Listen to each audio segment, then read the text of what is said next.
teleserye, o diba? Parang podcast lang. Ano ba yung pwede kong i-share sa inyo today? Siguro yung experience ko as OFW. So I've worked in Singapore for 5 years as OFW. Pumunta ako ng Singapore, I think, April 2014.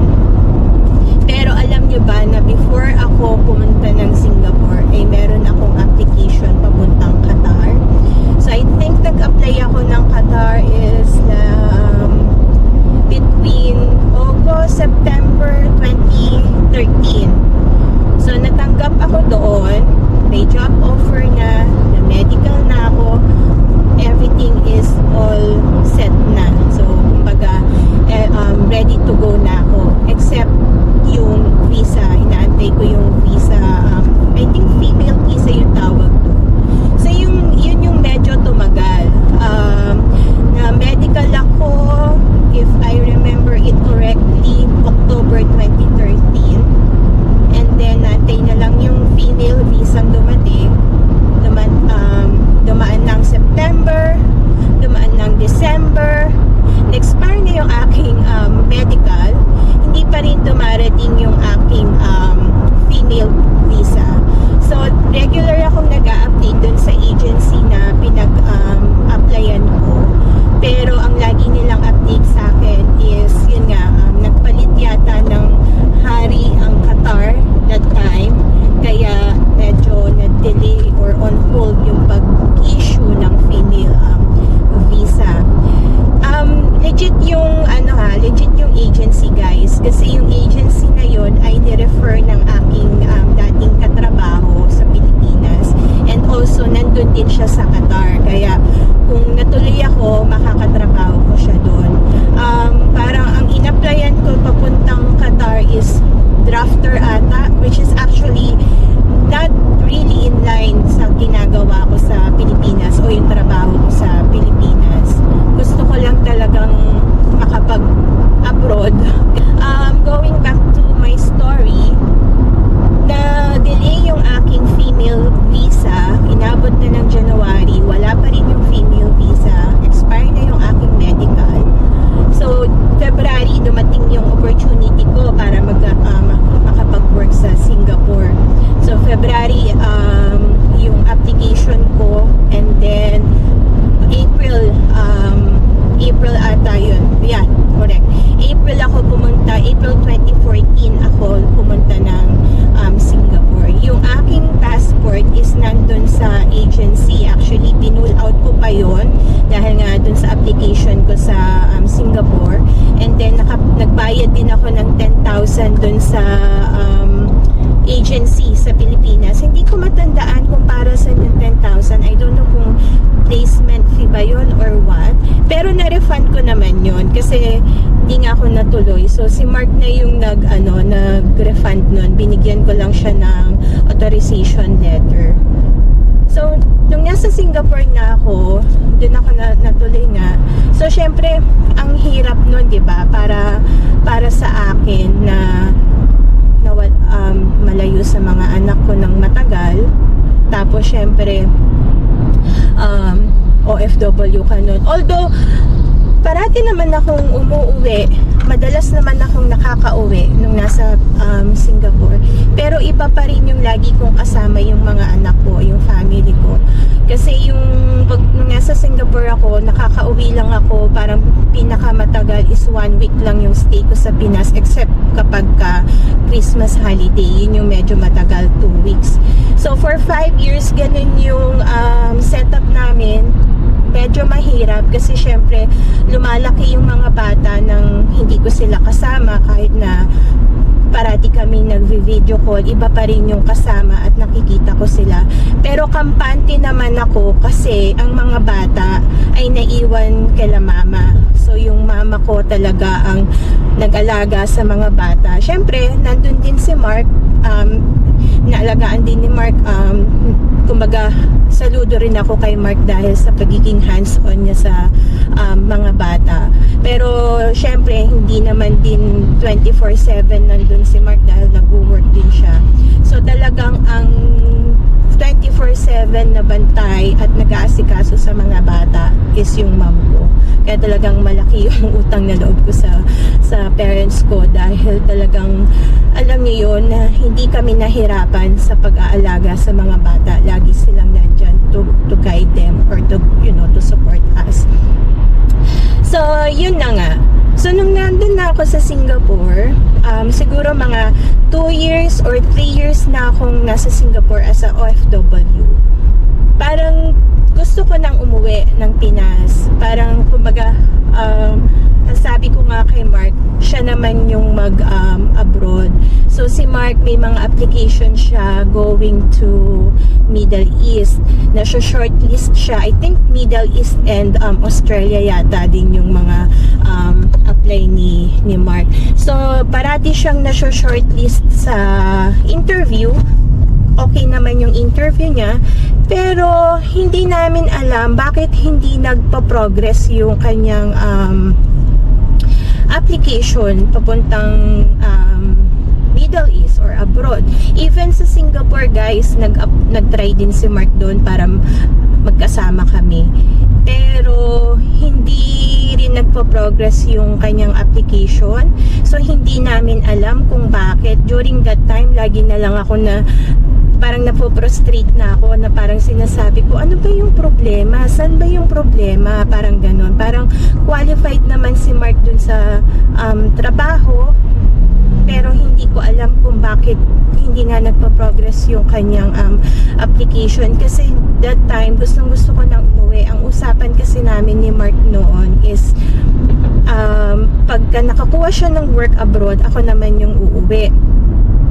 Pero yun nga, hindi siya makakuha ng trabaho sa abroad, hindi nagpa-progress yung kanyang application. So, nag-stay muna ako ng Singapore. So, laging parang nagtatanong ako, ano ba yung problema? Saan ba yung problema? Bakit ganun parati? Hindi nagpo-progress nga yung application ni Mark. Until nagkaroon kami ng opportunity, or ako pala, opportunity na makapag-trabaho dito sa New Zealand. Actually, yung story ko dito sa New Zealand, guys, nag-try lang ako mag-apply kasi gusto kong malaman yung market value ko. Ayun na naman ako sa market value. So, nag-apply ako. Actually, very generic pa yung aking parang search.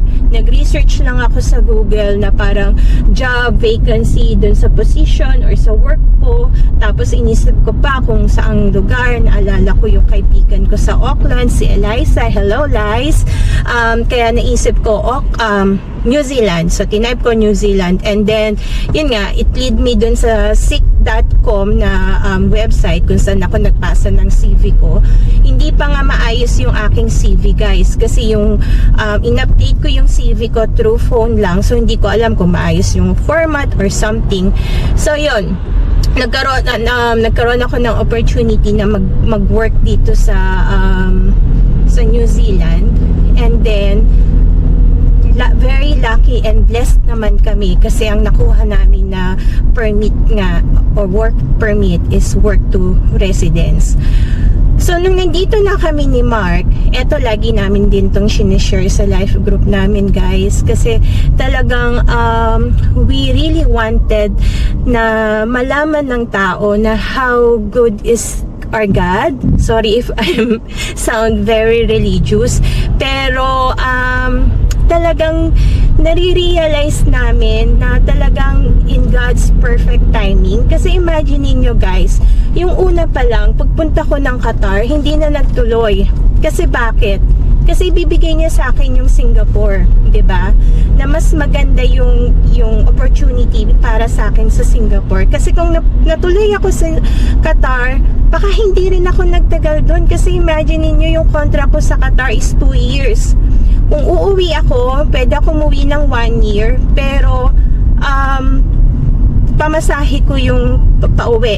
Parang one way lang yung kanilang sasagutin. And then, kung gusto kong pasagot sa kanila yung two-way na airfare ko, dapat makomplete ko yung 2 years.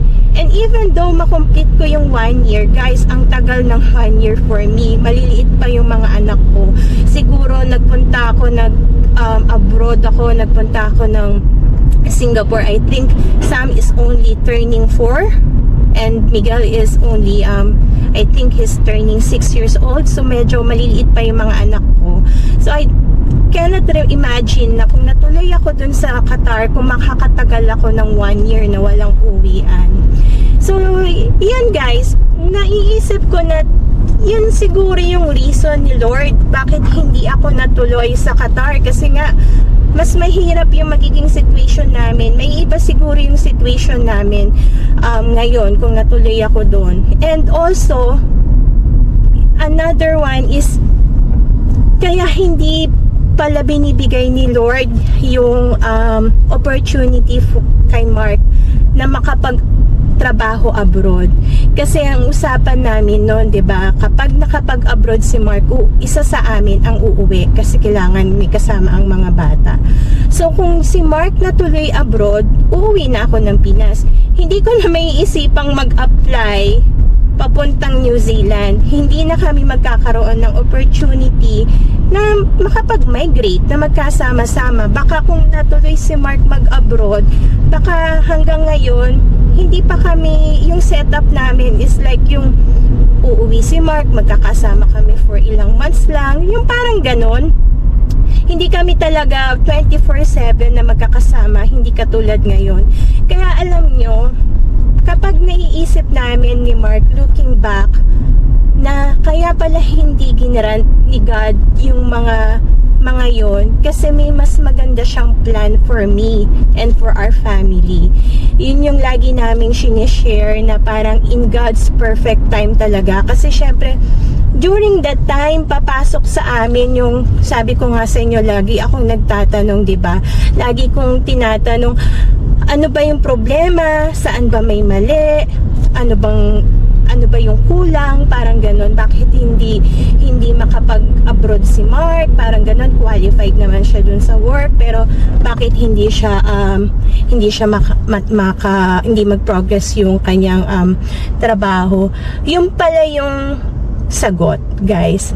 Ngayon namin na iisip na ito pala yung sagot ni Lord sa mga tanong namin kung bakit hindi niya ginrant yung mga yon, kasi may mas maganda siyang plano sa amin.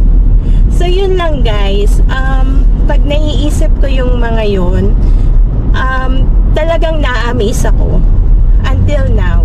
Ngayon na nagkukwento ko, parang medyo na ano pa din ako, kasi pag naalala ko yung time na 5 years akong mag-isa lang, malayo sa mga anak ko, kahit na yung mga ibang yung milestone nila sa buhay hindi ko na saksihan, wala ako doon, pero worth it naman guys, worth it naman lahat ng sacrifices, lahat ng yun, kasi ngayon magkakasama kami. At saka kung ikukumpara ko siguro sa iba, very blessed and very lucky pa din kami, kasi alam niyo yun guys, kahit na magkakalayo kami o nagkalayo kami for 5 years ng aking family,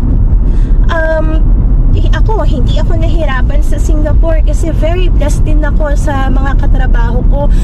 From the first company na in-applyan ko or pinagtrabahuhan ko, lahat ng kasama ko, lahat ng boss ko doon, napakabait. Hanggang sa nakalipat ako doon sa second company sa Singapore, lahat din sila napakabait, lahat din sila okay. Even yung mga bosses ko doon, very supportive, very talagang okay sila, mga kasama ko. And syempre yung mga housemate ko, sobrang okay, sobrang mababait. Until now, alam nyo, para magkakapatid pa rin ang turing namin sa isa't isa. So napaka-lucky at napaka-blessed ko. Pati, 'di ba? Ayan, nakwento ko na yung buong buhay ko, guys. Sorry kasi nga nag-asawa ako ng mas maaga. ay not maaga, mas maaga. I mean, nag-asawa ako ng maaga. So, mas maaga akong nag-mature sa buhay. Tapos, syempre, hindi ko na-enjoy yung aking, kumbaga, buhay pagkadalaga. Kumbaga, kasi syempre, meron na akong responsibility. Which is, yun kasi yung choice ko talaga. Yun talaga, wala akong regret, no? So, hindi ako nakapag, hindi ko naranasan yung parang buhay dalaga or something.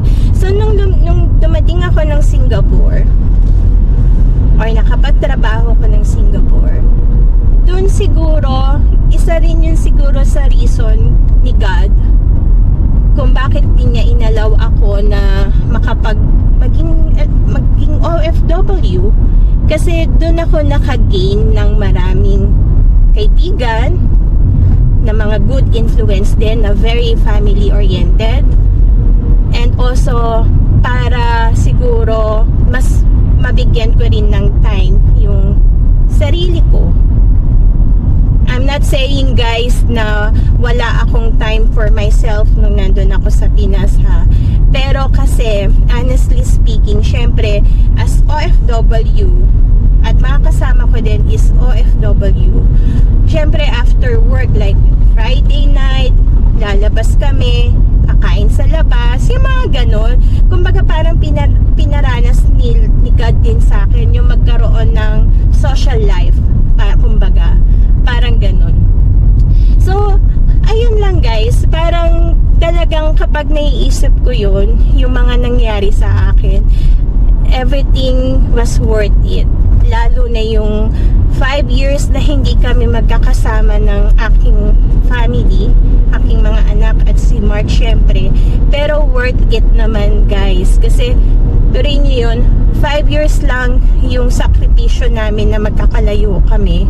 Pero ibinigay ni God sa amin yung ito na mas magandang opportunity makapag-migrate kami sa New Zealand, mas magkakasama kami dalawa ni Mark, nag-guide namin ng mga bata.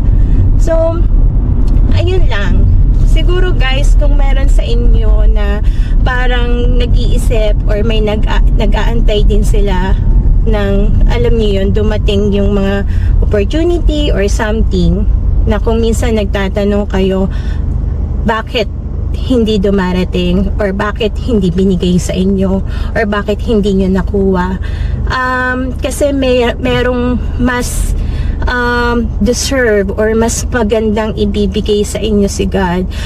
Basta lang keep on praying and trust our God. Sorry kung parang hindi naman sa nangangaral ako, pero based on my experience guys, yun talaga, talagang kung iisipin ko ngayon, talagang sobrang nagpapasalamat talaga ako sa nangyari sa amin o sa mga experiences ko. Ang Singapore talaga is napakalaking bahagi ng buhay ko. Ang dami kong magagandang memories nung nasa Singapore ako. Sa trabaho, very very lucky and blessed talaga dahil sobrang okay ang trabaho ko doon. So yun lang guys, nakita nyo madaming mga roadworks. Sana na-inspire kayo sa teleserye kong buhay. Hindi yata dapat kotse serye to, no? Dapat yata pang MMK yung aking buhay. Pero sana guys, na-inspire ko kayo. I don't know kung na-inspire kayo o na-cornihan kayo sa akin. Pero yun lang guys, yun yung aking story as OFW. Alam nyo ba na parati akong pinagtatawanan din ng aking mga housemate sa Singapore, kasi pag nanonood ako ng mga, let's say, movie, especially pag ang story is yung mga nanay panahon na nag-OFW, ay grabe talaga yung iyak ko. Kasi lagi akong, kaya ako parang laging iyakin eh. Kasi parang lagi kong nare-relate yung sarili ko sa kanila. Lagi akong ganun. So, minsan nasa umpisa pa lang ng movie, wala pang nakakaiyak. Pero kasi alam ko yung magiging flow ng movie is ganun. Mas nauna pa akong umiyak kisa dun sa, sa lead character nung movie. So, yun lang guys. Malapit na ako sa aking pupuntahan. Sana po ay may kinapulutan kayong aral. Guys, yung aking shinare is hindi po dahil, alam nyo yun, gusto kong mangaral or something. Gusto ko lang pong ipaalam sa inyo kung ano yung na-experience ko. Kung ano yung naging, alam nyo po, yung gusto ko lang makapag-inspire ng tao. Sana kahit papano may na-inspire dun sa story ko, sa story namin. So yun lang guys, maraming salamat and God bless po. Sana po patuloy